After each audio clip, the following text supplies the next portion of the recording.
Hei taas, tai en tiedä taas, olitteko te täällä 2 viikkoa sitten, mutta hei silti.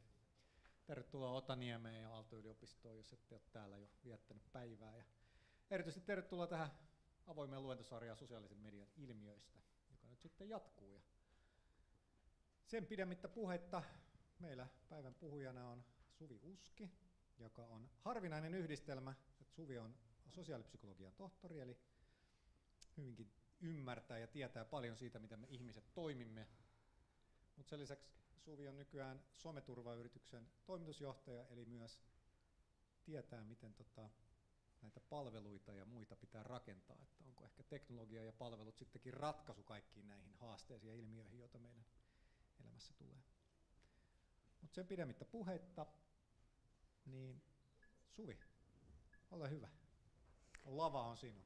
Kiitos Risto ja kiitos, että sain tosissaan tulla tänne oikein paraatipaikalle heti kurssin alkuun.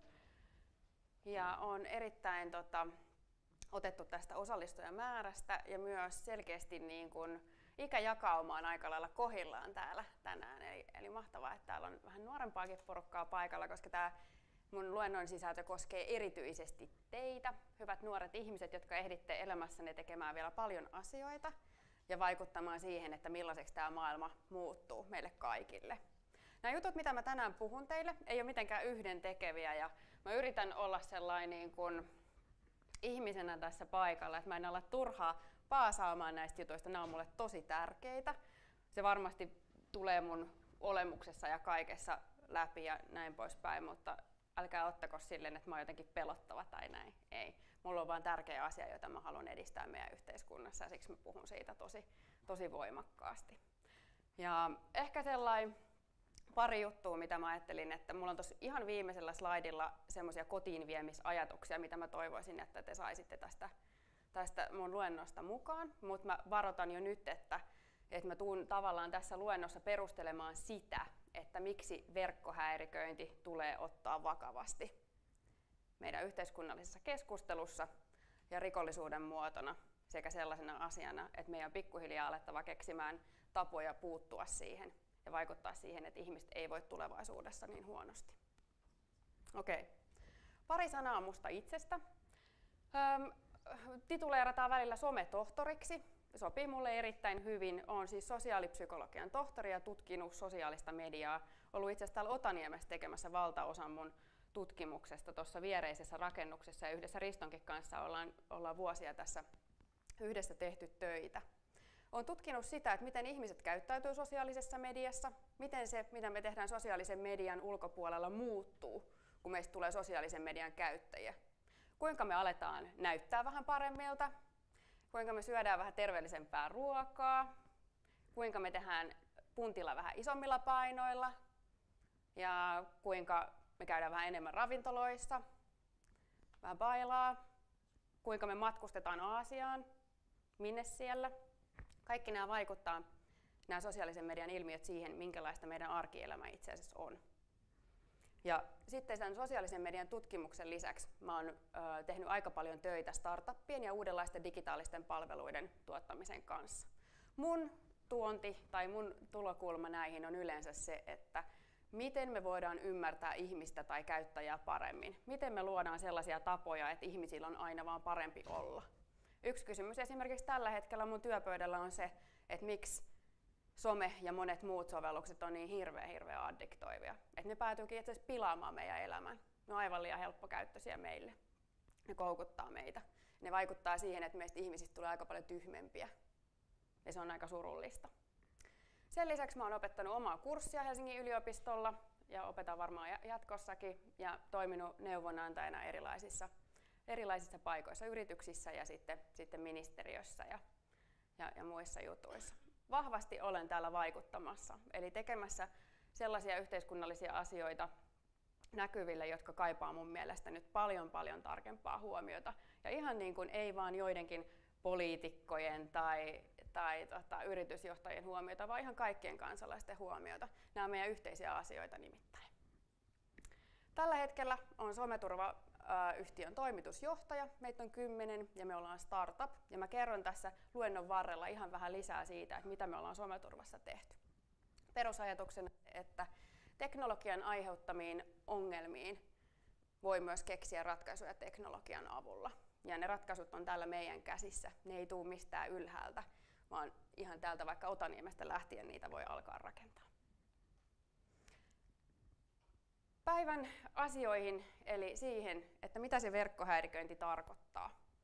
Meillä on tämmöinen prosentti kaivettu tuonne kalvolle, että 41% sosiaalisen median käyttäjistä on kokenut henkilökohtaisesti somekiusaamista. Eli 40. Se on aika paljon, että ihan henkkohto on joutunut tällaista kokemaan. Tämä luku, tämä 41%, on tuolta amerikkalaisen Pew Internet Research-tutkimuskeskuksen tilastosta, mutta nämä samat luvut vaihtelee ja katsoo melkeinpä mitä tahansa maata maailmankartalla. Eli somekiusaaminen, häiriköinti, erilaiset somessa ilkeiden temppujen tekemisen muodot koskettaa meitä kaikkia. Jos meillä itselle ei ole tällaista käynyt, niin aika varmasti jollekin kaverille on. Tai sitten on voinut itselle tulla sellainen fiilis, että hei, että tässä olisi voinut käydä tosi pahasti. Sitten me mietitään sitä, että koska näin monelle näin käy, niin nyt kun me ollaan siellä somessa, pelialustoilla, sanon vaan missä verkkoympäristössä, niin me vietetään siellä itse asiassa vuosikymmeniä. Ja siinä vuosikymmeniä aikana ehtii tapahtua kaiken näköistä. Ja nyt tässä luennossa esimerkiksi keskitytään siihen, että mitä kaikkea voi tapahtua ja mitkä ne seuraamukset on.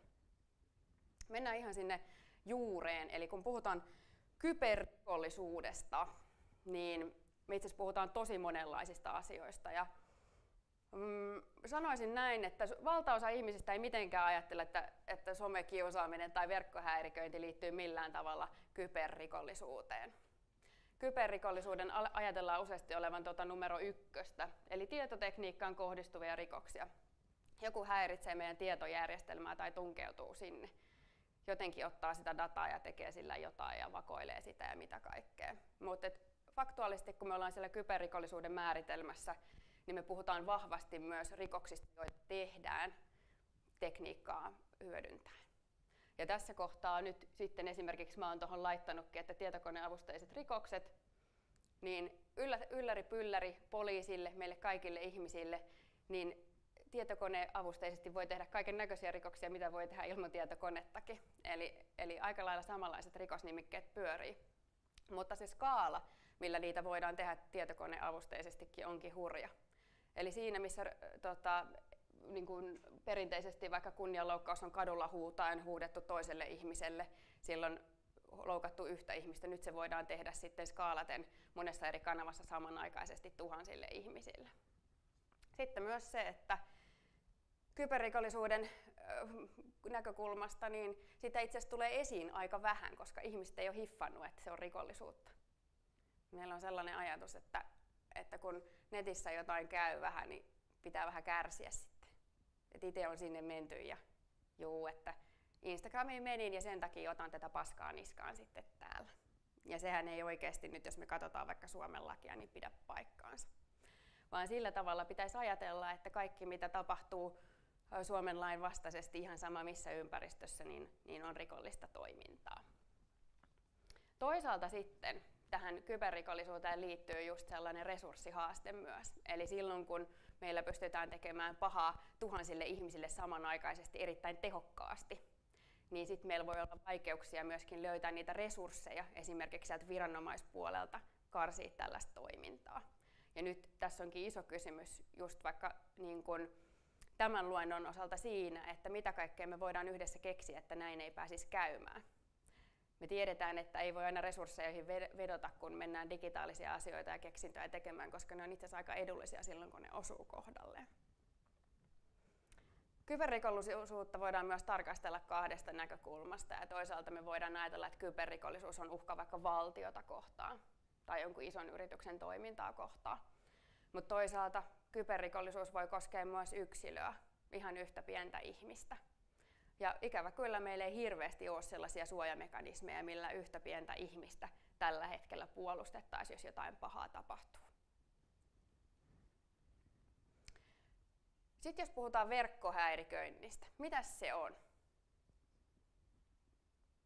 Tämä on kysymys nyt yleisölle.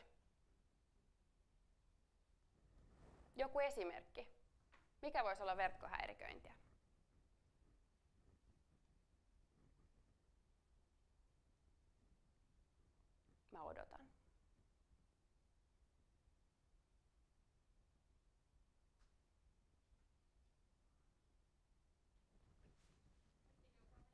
Nettikiusaaminen. Aivan oikein. Mikä muu? Tosi hyvä. Meemit tuli yleisöstä. Mikä muu?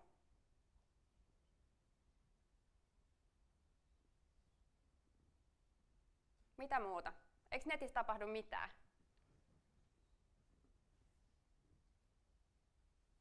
Vielä joku.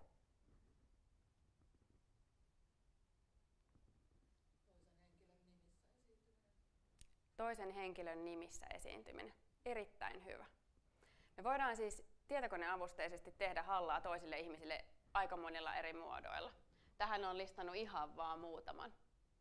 Voidaan vähän kiusata, voidaan uhkailla eri tavoin, voidaan kiristää, sitten voidaan tehdä tämmöistä groomingia, mä puhun siitä myöhemmin vähän lisää. Voidaan ahdistella, vainota, piinata, parjata, seurata jotain ihmistä vuosikymmeniä, kaikkea sen tekemistä ja pilata kaikki mitä se tekee. Ne ilkeyden muodot on aika loputtomat ja oikein luova ihminen keksii kyllä vaikka mitä hirveätä ilkeitä. Mutta pointti tässä on se, että kun meillä on tällaista verkkohäiriköintiä, niin me ei oikein voida käsitellä sitä, että jos me ei tunnisteta, että mikä sitä verkkohäiriköintiä on. Ja nyt kun mä annan teille tällaisen sanan, että no, verkkohäiriköinti on esimerkiksi näitä asioita, niin seuraavan kerran kun te kohtaatte jossain omassa toiminnassa tai omassa selailussa tai somessa tai peleissä jotain sellaista, missä tapahtuu jotain tällaista, niin tiedätte, että tuo on verkkohäiriköinti ja te tiedätte, että sille asialle voi ehkä joutua tekemään jotain jossain vaiheessa. Te tiedätte, että kun te näette tällaista tapahtua vaikka LinkedInissä tai Snapchatissa tai Discordissa, niin silloin, jos toiseen kohdistuu jotain tällaista, niin te voitte myös puolustaa sillä, että te ilmoitatte sellaisesta käyttäytymisestä. Tai autatte sitten hakemaan apua esimerkiksi someturvasta. Nyt tullaan siihen, mitä me tehdään someturvassa. Eli olemme lähteneet tekemään sellaista oikeuspalvelua, joka voidaan skaalata koko maailmaan. Ajatuksena se, että jos sun alastonkuvat on lähtenyt leviämään netissä, jos sut on hakattu koulun pihalla ja sun kaverit on mennyt kuvaa sen ja laittaa sen ylilautaan, niin sä voit pyytää apua. Tähän mennessä meidän yhteiskunnassa ei ole ollut hirveän hyviä yhdenmukaisia tapoja toimia silloin, jos jotain hirveätä käy. Ja se ongelma on ollut siinä, että kaikki on kyllä tunnistanut, että jotain väärää tässä on. Tässä on varmaan jotain laitontakin, pitäisi varmaan soittaa poliisille, mutta kaikki on itse asiassa aika voimattomia sen edessä, jos jotain pahaa tapahtuu. Me tiedetään kuitenkin, että jos jonkun supernolo tai intiimi video leviää isoille yleisöille, niin siitä on kaiken maailman naura kaukana. Ja mitä yleensä tapahtuu ihan kirjaimellisesti on se, että se ihminen, ketä se asia koskee, niin menee aikamoiseen psyykkiseen tilaan. Silloin on yleensä aina edessä aika isot vaikeudet omassa elämässä. Mitä useampi on nähnyt sen hirveän tavaran, mitä susta siellä netissä on, niin sitä pahemmalta se susta tuntuu. Se, mitä sulle siellä tapahtuu, on myös aivan niin kuin hallitsematonta. Riippuen siitä, ketä sä lähestyt silloin hädän hetkellä, niin sit se vaikuttaa siihen, että mitä apua sä saat. Poliisille mennessä sulla pitää olla aina yleensä aika hyvä paketti tiedossa, että mitä on käynyt, kuka on tehnyt ja mistä se sisältö löytyy, jos sä tarvit apua. Ja mitä me tuolla someturvassa ollaan huomattu, on myös se, että poliisille menemisen kynnys lapsilla, nuorilla ja aikuisilla on aika iso.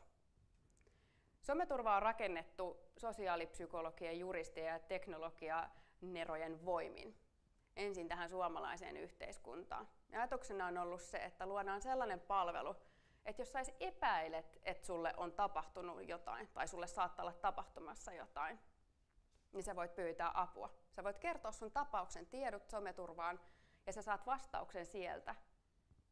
Mitä sulle on tapahtunut? Se on se tärkein asia yleensä, mitä kerrotaan. Toiseksi kerrotaan se, että onko kyseessä rikos vai ei. Sitten kun me tiedetään, että minkälaisesta rikoksesta on kyse, me osataan antaa oikeanlaisia neuvoja. Meiltä kysyy apua 10-vuotiaat, meiltä kysyy apua 35-vuotiaat, meiltä kysyy apua 72-vuotiaat.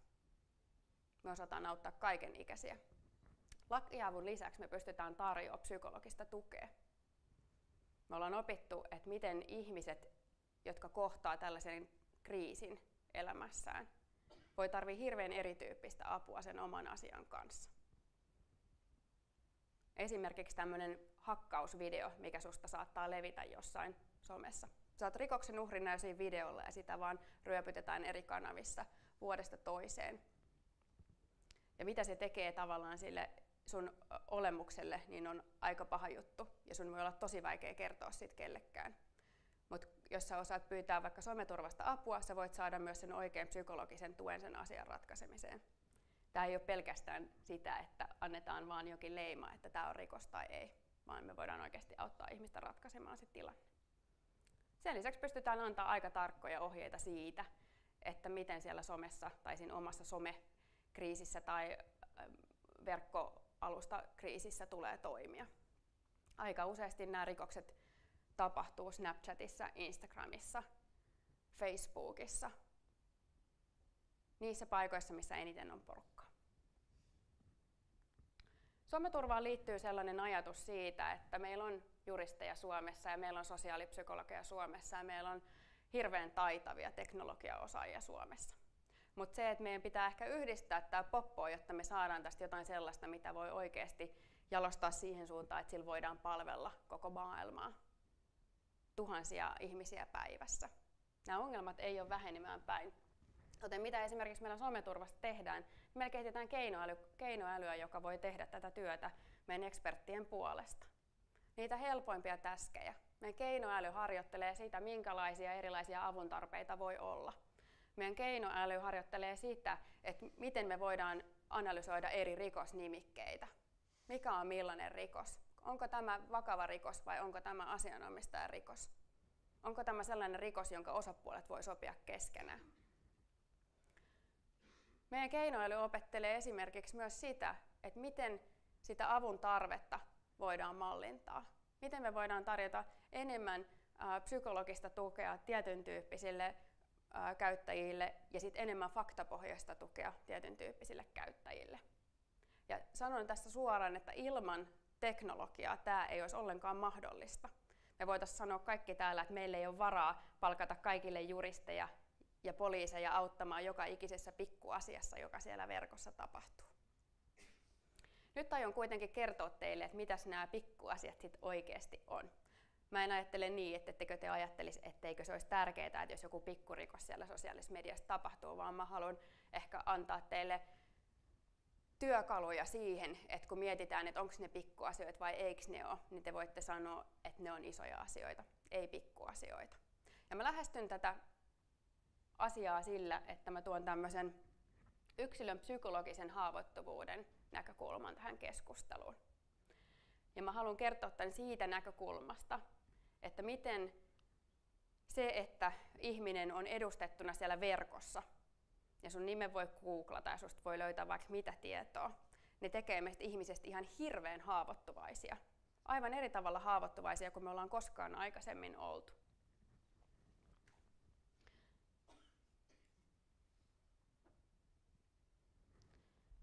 Mä oon tehnyt tällaisen piinaavan näköisen taulukon tänne, jossa puhutaan siitä, että miten somekiusaaminen ja tämmöinen perinteinen kiusaaminen eroaa toisistaan.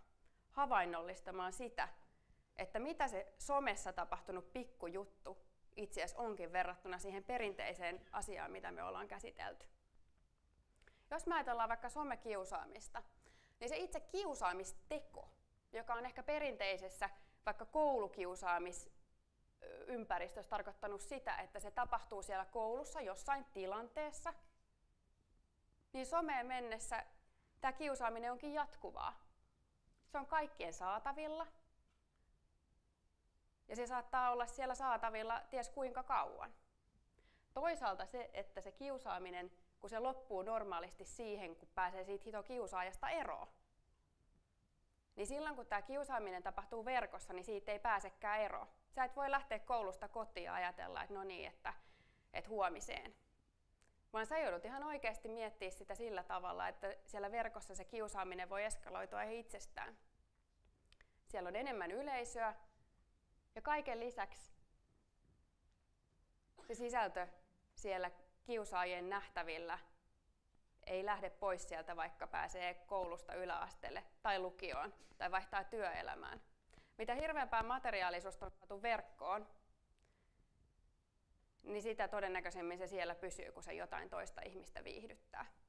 Ja niin rumalta kuin se kuulostaakin, niin tämä on myös sellainen asia, mihin meidän pitäisi suhtautua tosi vakavasti. Et esimerkiksi kun me neuvotaan kouluja kiusaamistapausten selvittämisessä, niin ensimmäinen asia, mihin me kiinnitetään huomioon, on se, että perinteisessä kiusaamisessa totutut ratkaisumallit on aivan liian hitaita siihen, että kun meidän pitää selvittää kiusaamistapauksia, jotka ottaa mukaan tämmöisen verkkoympäristön ominaisuudet. Tällä me tarkoitetaan sitä, että kun se kiusaaminen on siellä verkossa, niin voi käydä aika huonosti, että jos ei heti puutu siihen, koska ne matskut pääsee leviämään ja se yleisö voi olla tosi iso. Ja se kiusaamisen tapa voi olla sellainen, että se pilaa sen ihmisen elämän lopullisesti. Eli silloin kun lähdetään kaivaa susta jotain materiaalia ja ne löytyy sun omalla nimellä ja ne on hirveitä, sun on aika vaikea jatkaa sun elämää vuosikymmeniä eteenpäin, jos aina kun sun nimen googlaa, niin löytyy jotain uutta hirveätä. Tai joku sama hirveä video sieltä aina pöllähtää uudestaan. Ja tämä koskee kaiken näköistä kiusaamista. Ei pelkästään koulukiusaamista, vaan myös just näitä alastonkuvia tai hakkausvideoita tai ihan mitä tahansa. Ja sitten mä annan teille nyt yhden esimerkin tässä.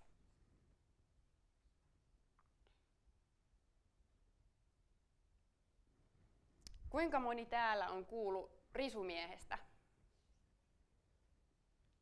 Noin 78% käsistä nousi ylös. Aika moni on kuullut. Mä kerron teille tän nyt kuitenkin tässä lyhyesti.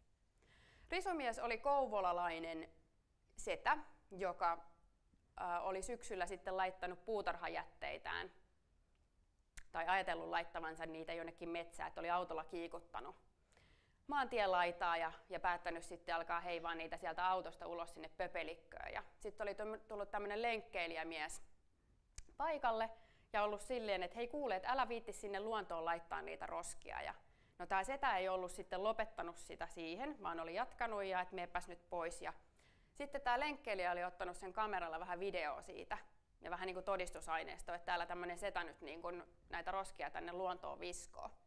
Ja sitten se setä siinä videolla sanoo aika sillai, no aika reippaasti ja ehkä vähän sille aggressiivisestikin, että lopeta se kuvaaminen ja mene pois ja mitenköhän kaikkea ja näin poispäin. No, tapahtui seuraavaksi sellaista, että tämä lenkkeilijä päätti laittaa tämän videon YouTubeen. No, YouTube sitten tykkäsi siitä, ihmiset tykkäsi siitä, se oli hauska, se herätti paljon tunteita, luontoon ei saa heittää roskia, tiedättehän ihmiset, se oli ensimmäinen tärkeä juttu. Ja että onpas tyhmä ihminen, kun ei tajua, että luontoon ei saa heittää roskia. Kaiken näköistä kommentointia. Tämä setä, jonka kasvoja ei tässä näe, niin itse asiassa tämä video on varmaan edelleenkin saatavissa YouTubessa.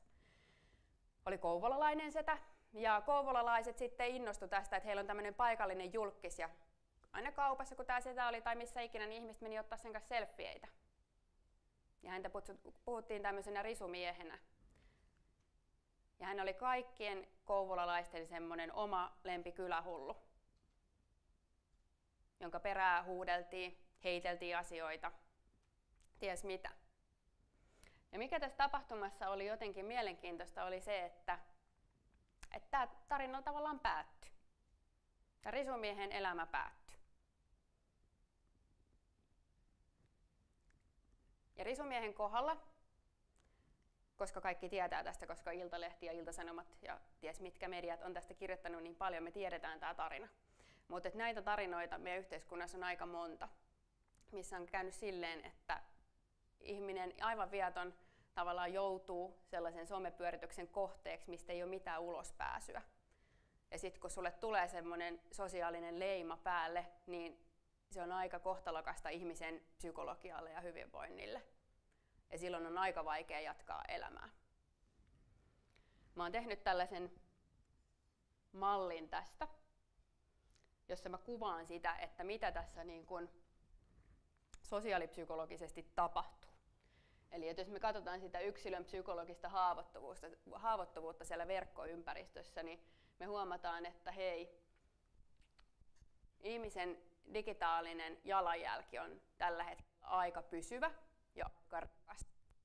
Ja se tarkoittaa sitä, että me kaikki tuotetaan koko ajan erilaisia datapointseja sinne Instagramiin tai LinkedIniin. Meidän kaikki tuotokset, esseet saattaa olla jossain saatavilla. Ja kun meidän nimellä hakee asioita, niin meillä on vaan enemmän ja enemmän ja enemmän ja enemmän tavaraa sen oman nimen alla. Sitten toisaalta voi tapahtua kenelle tahansa. Yritysjohtajalle, poliitikolle, kansan päämiehelle, ihan kenelle tahansa. Että se maine vaan tuhottiin sitten sekunneissa. Sun ei tarvitse heittää niitä risuja sinne jorpakkoon, jotta sun maine voidaan tuhota. Esimerkiksi someturvassa me tiedetään, että ihan toinen tavallaan tehokas tapa tuhota jonkun maine on levittää valheita toisesta ihmisestä. Se on aika pelottavaa.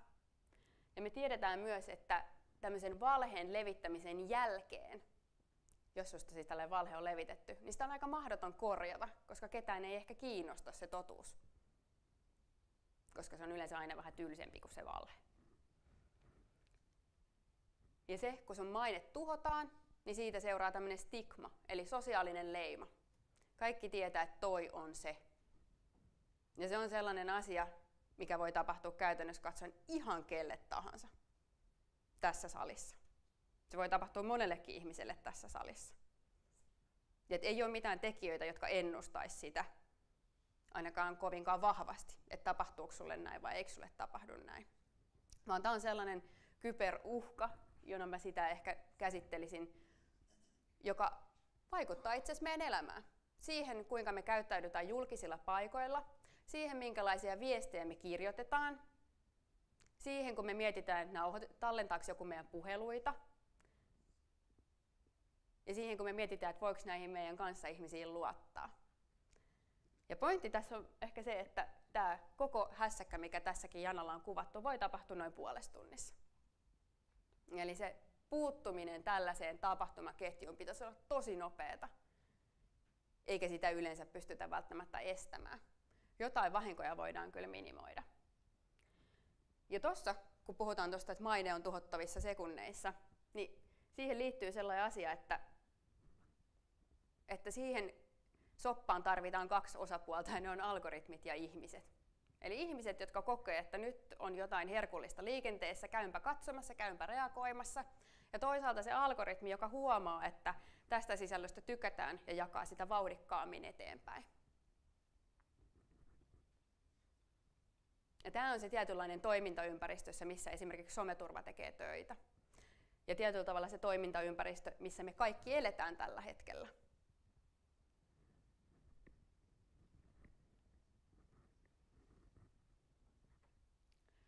Mun omassa tutkimuksessa mä oon lähestynyt ihmisen sosiaalisen median identiteettiä siitä näkökulmasta, että ne on kuin häät, jotka kestää ikuisesti ja on koko ajan päällä. Ajatus siitä, että sun häissä sairaasti porukkaa eri piireistä, ne ei tunne toisiaan, kaikki tuntee ehkä mut jollain tavalla. Ehkä on sulhasen puolelta jotain sukulaisia, ketä en ole ikinä tavannutkaan. Toisaalta se, että nämä juhlat vaan jatkuu.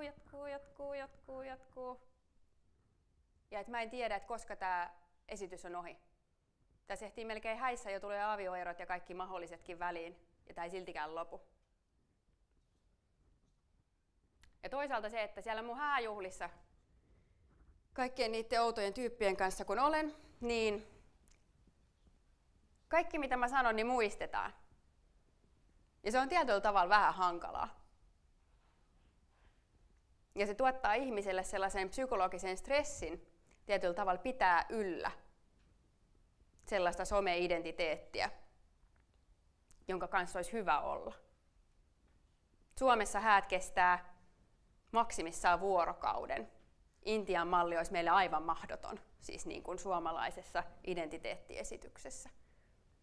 Mutta se, että tietyllä tavalla sosiaalisessa mediassa meidän psykologia viritetään aivan äärimmilleen, kun me joudutaan tämmöistä pitkää identiteettiä suojelemaan.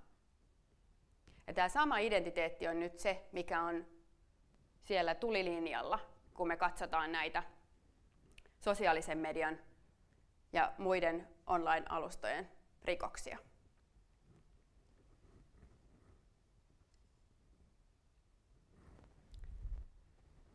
Someturvaan tulleista tapauksista niin me ollaan analysoitu, että sieltä noin vähän yli puolet täyttää rikoksen tunnusmerkit, ja ne jakautuu jotakuinkin näin kuin tässä piirakkadiagrammissa. Suuri osa meille tulleista raportoiduista tapauksista on kunnianloukkauksia tai yksityiselämää loukkaavan tiedon levittämisiä. Mutta meillä on esimerkiksi lasten itse raportoimia vakavia seksuaalirikoksia 9% kaikista meille tulevista asioista. Ja se on aika paljon. Sen lisäksi toinen melkein samanmoinen sukupuolisiveellisyyttä loukkaavan kuvan levittäminen. Loukataan ikätoverista tai entisestä puolisosta jotain intiimiä materiaalia, mikä ei verkkoon kuulu. Mutta sitten ehkä se sometohtorille ja sometohtorin tiimille kaikista kovin pala on se, että meillä on tällaisia tapauksia päivittäin. Tässä on Tuuli 11 vuotta. Tämä on nyt fiktiivinen esimerkki, mä painotan, mutta erittäin tyypillinen tapaus. Tuuli sanoo näin. Luulin sitä ensin tosi kivaksi, juteltiin päivittäin. Sitten se pyysi multa palvelusta, ja mä en tiedä miksi mä suostuin, vaikka se kuulostikin musta tosi oudolta pyynnöltä. Me puhutaan sellaisesta ilmiöstä tässä, jota meidän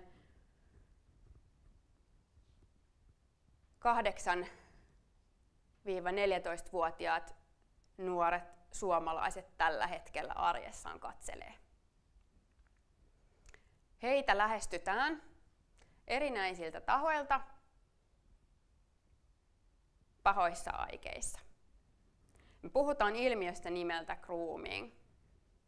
Ja mä oon ottanut Wikipedian määritelmän tuohon ylös. Se Wikipedian määritelmä on erittäin hyvä. Siinä sanotaan niin, että grooming on aikuisen suorittama manipulatiivinen prosessi, jossa hän valmistelee lapsen seksuaalista hyväksikäyttöä luomalla lapseen kiintymys- ja luottamussuhteen. Ja tämä on arkipäivää. Ja tämä on sellaista arkipäivää, jota mä toivoisin, että meidän ei tarvitsisi elää. Ja tämä grooming on laajuudessaan aivan hirvittävä. Eli me puhutaan siitä, että groomingin takana tekijät, nämä aikuiset, jotka lähestyy nuoria lapsia, ovat monenlaisia. On yksittäisiä tekijöitä, mutta me puhutaan paljon myös järjestäytyneestä rikollisuudesta.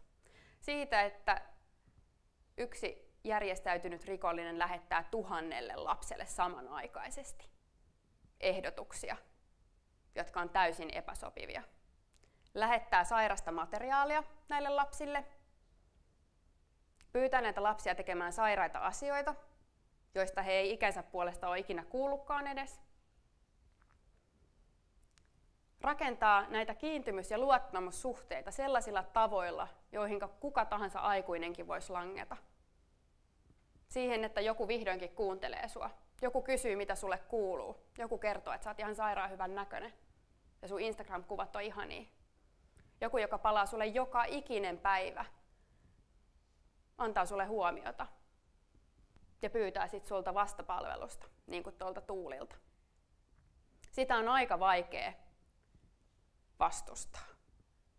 Koska me ollaan sosiaalisesti me ihmiset sellaisia, että me kaivataan sitä hyväksytyksi tulemista, toisten huomioon. Sitä, että me ollaan tärkeitä jollekin. Ja sitä on ihan sairaan helppo teeskennellä tuolla verkkoympäristössä.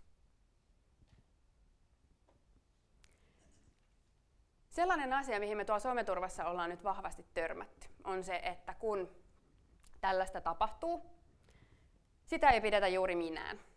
Eli se on ihan hyvä asia, jos tulee semmoinen olo, että hiffaa, että mistä on kyse ja voi sen siihen pysäyttää. Sitten, jos käy niin ikävästi, että menee sitten vahingossa antamaan jotain sellaista, mitä ei olisi pitänyt tälle, joka sitä yrittää sulta epätoivoisesti siellä linjan toisessa päässä pyytää. Sitten onkin vähän kinkkisempi tilanne. Harva lapsi kertoo vanhemmilleen, jos näin käy. Sosiaalipsykologina mä uskon siihen, että se kontakti, keskusteluyhteys lapsen kanssa takaa sen, että vaikeistakin asioista puhutaan. Mutta näissä tapauksissa se ei välttämättä aina silti pidä paikkaansa. Joskus se oma rakas vanhempi on tietyllä tavalla se pahin vihollinen, jolla ei varmasti halua kertoa, koska tietää, kuinka pettyneitä ne on siihen, kuinka tyhmä mä oon ollut. Ja tämä on viesti erityisesti vanhemmille. Siinä määrin, että vaikka olisi kuinka hyvä yhteys lapseen, niin se lapsi silti voi jättää sulle kertomatta, koska se ei raaski rikkoa sun sydäntä siinä paikassa. Se, mitä yleensä tapahtuu, voi lähteä aivan käsistä, tai sitten se voi pysyä tietyllä tavalla hallinnassa. Siihen voi vaikuttaa sillä, että siihen tilanteeseen puututaan. Someturvassa esimerkiksi me ollaan kehitetty sellainen metodi, että lapsille, jotka meitä lähestyy ja jotka arvioidaan olevan tällaisessa riskitilanteessa, annetaan sellainen selityskirje, minkä voi omalle vanhemmalleen viedä tai jollekin toiselle luotettavalle aikuiselle, missä kerrotaan, mitä tälle lapselle on tapahtunut, mitä tässä tilanteessa tulee tehdä ja mitä tässä tilanteessa ei missään nimessä tule tehdä. Se lapsi itse lukee sen ensin ja päättää sitten, haluaako antaa sen jollekin aikuiselle, joka voi lähteä yhdessä auttamaan sen asian selvittämisessä. Useasti kuitenkin, kun me puhutaan järjestäytyneestä rikollisuudesta, nämä materiaalit lähtee aivan väärin käsiin. Nämä lähtee torverkkoon, nämä lähtee muualle. Niitä poistetaan sieltä viranomaisten toimesta, mutta ne palaa sinne pikkuhiljaa uudestaan. Ja nyt meillä on mun mielestä sellainen haaste meidän yhteiskunnassa tällä hetkellä, että lasten ja aikuisten välillä on kuilu, ja sitä ei välttämättä nyt rakkaudella voida kuroa umpeen, vaan siihen tarvitaan ihan oikeita työkaluja.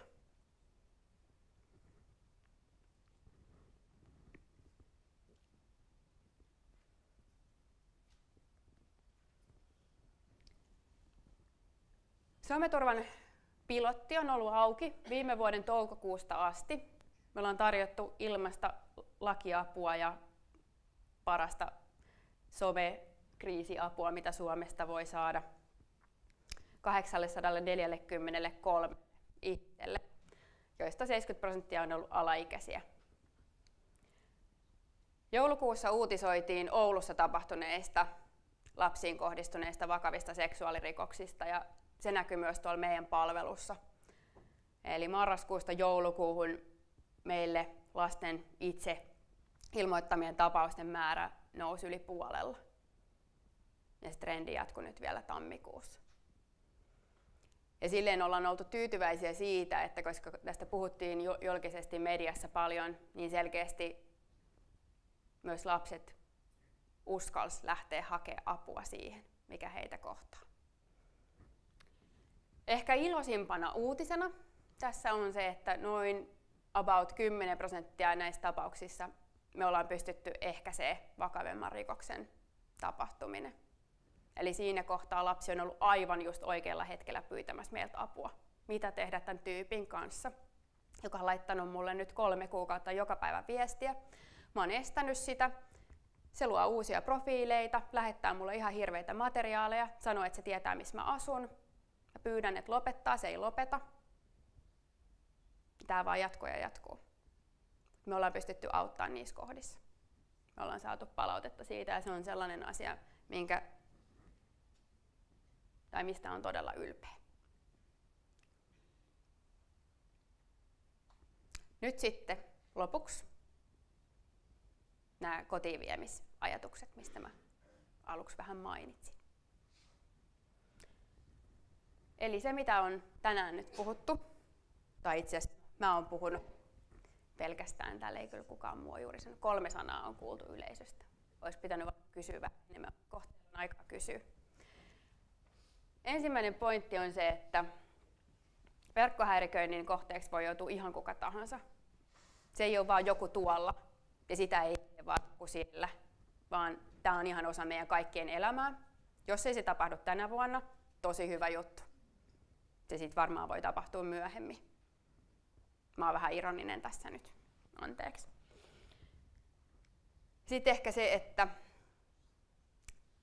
vanhat toimintatavat eivät auta siinä, kun puhumme tämmöisistä verkkouhista.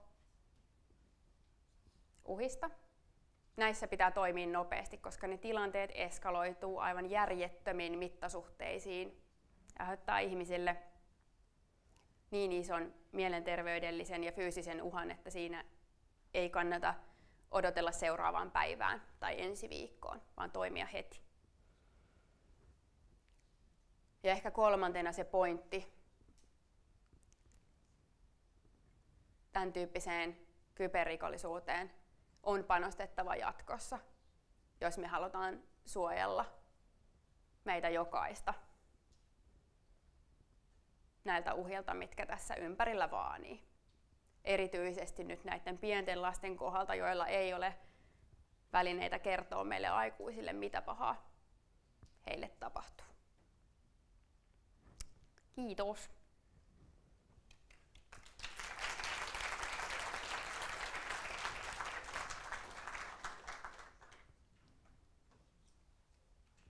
Kiitos Suvi. Otetaan niitä kysymyksiä. Jos teillä on joku lyhyt kysymys, niin hihkaskaa siellä, mutta jos on pidempi, niin mä tuon tämän mikrofonin. Olkaa hyvä.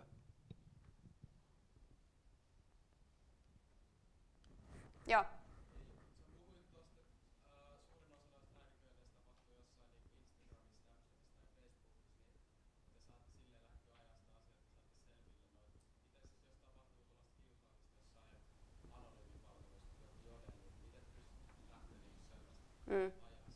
Erittäin hyvä kysymys. Yleisöstä kysyttiin, että mites kun useasti, tai mä puhuin tässä, että rikoksia tapahtuu Instassa ja Facebookissa ja muualla, mutta mites nämä anonyymit palvelut, kuten Jodel, jossa tapahtuu itse asiassa paljon kaiken näköistä, niin yleensä siellä, mitä vaikka someturvan kanssa tehdään, niin yleensä analysoidaan eka se, että onko rikoksen ainekset olemassa. Ja jos on, niin, ja minkä tyyppisen rikoksen, niin voidaan sitten lähteä erityyppisesti työstä. Ja esimerkiksi poliisilla on mahdollisuus lähteä niitä IP-osoitteita selvittämään sieltä. Eli kun mennään sinne vakavemman rikoksen puolelle, niin voisi sanoa, että kaikki tietyllä tavalla on mahdollista kyllä, jos niin kun puhutaan tosi vakavasta asiasta. Et sinällään se anonyymi alusta ei suojele sitä tekijää sillä tavalla, kun ehkä voisi ajatella. Erittäin hyvä kysymys, kiitos. Joo.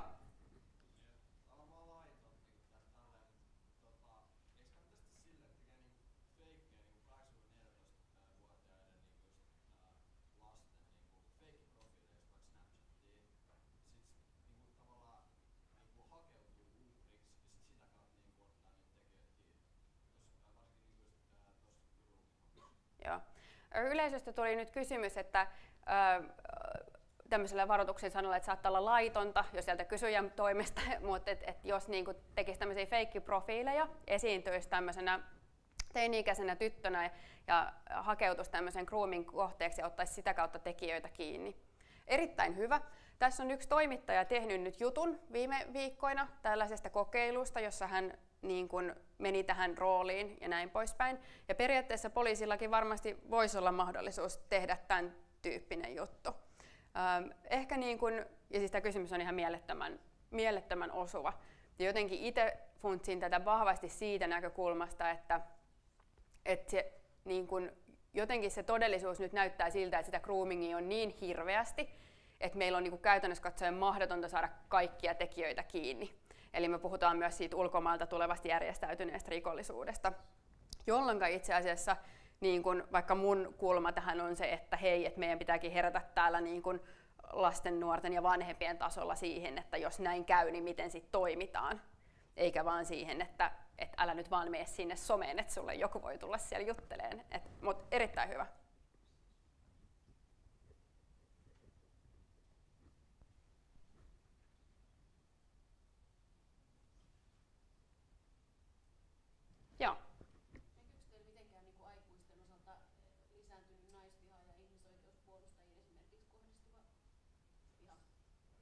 Yleisöstä kysyttiin, että näkyykö meillä someturvassa naisiin kohdistunut viha tai tämmöisiin niin kuin yhteiskunnallisiin asioihin liittyviin agendoihin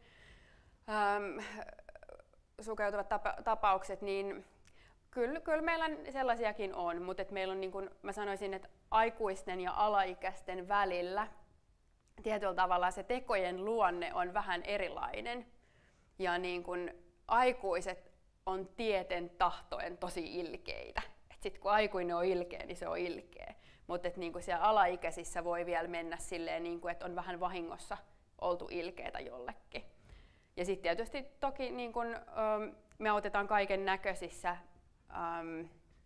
tällaisissa somessa tai verkkoalustalla tapahtuneissa niin kun, tilanteissa, niin sitten se kirjo on niin mieletön, mutta kyllä, joo.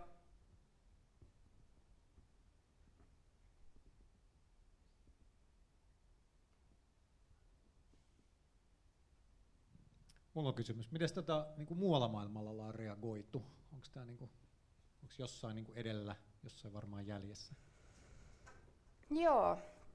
Kyllä mä luulen, että me ollaan aika edellä. Että siitä voi silleen olla ihan tyytyväinen, että täällä on herätty tähän ja meillä on tosi hyvä viranomaisyhteistyö Suomessa. Viranomaiset todella haluaa tähän asiaan niin kuin käydä kiinni ja tekee töitä paljon tämän ympärillä.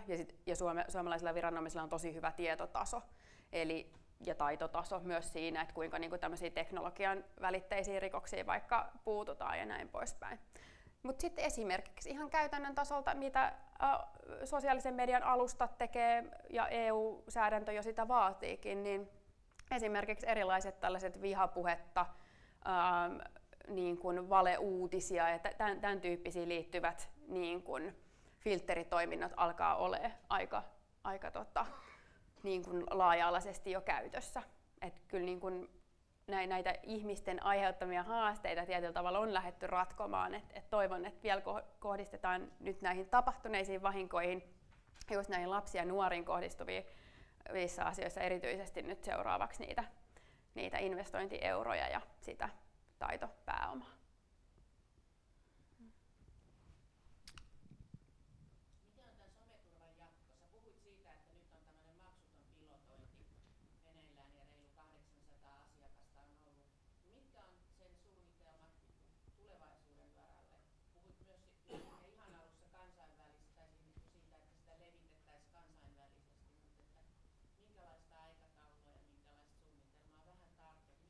Joo. Eli yleisöstä tuli kysymys, että mikä on someturvan jatko, että kun mä olin maininnut, että meillä on ollut Suomessa tämmöinen ilmainen pilotti. No, näin niin kuin toimitusjohtajan roolissa niin voin sanoa, että someturva on lähdetty kehittämään nimenomaan sillä näkökulmalla, että Suomi on erittäin hyvä paikka ponnistaa tämän tyyppisiä asioita ja luoda tällaisia, koska meillä on aika hyvät puitteet monellakin tapaa.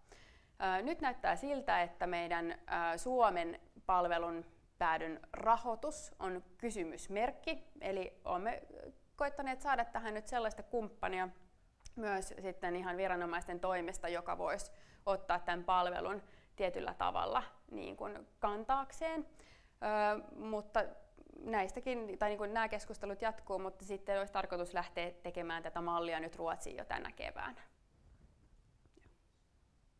Ja kiitos kysymästä.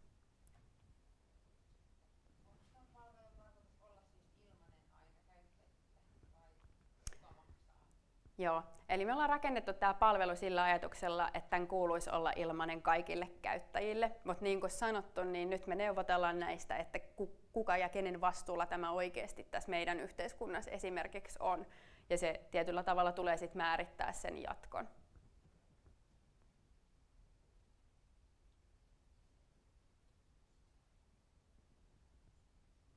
No niin, kiitos vielä Suvi. Muutama loppusana sitten ensi viikosta, mutta joo. Kiitetään vielä Suvia kerran. Ja kiitos hyvistä kysymyksistä, oli ihan superhyviä. Niin ja saat tässä varmaan pari minsaa vielä, jos haluat. Joo, on. Joo. Ja eipä muuta kuin loppusanat. Kiitos teille kaikille, jotka vaivaudutte paikan päälle tai vaivaudutte sinne striimin päähän. Viikon päästä jatkuu. Silloin meillä on Steve El Sharawi, joka kertoo meille, että mitä ihmettä ovat nämä filterikuplat. Ja mikä on se oikeastaan se algoritmien rooli, johon Suvikin viittasi tuossa, että ne pitää niin kuin ymmärtää ja niillä on tosi merkittävä rooli tässä, miten se some meidän maailmaamme muokkaa. Niin nyt kuulemme ainakin asiantuntija, joka selittää, mitä ne ovat, miten ne toimivat ja miten ne on oikeasti muuttanut. Esimerkiksi sitä, että mistä me kuulemme uutisia ja miten me ymmärrämme, mikä on totta ja mikä ei ole. Ja muistutuksena tosiaan siis tuolta verkko-osoitteesta avoininformaatioverkosto.fi löytyy nämä striimit ja kaikki tulevat luennot, niin tervetuloa kuuntelemaan. No niin, hyvää tiistai-iltaa kaikille.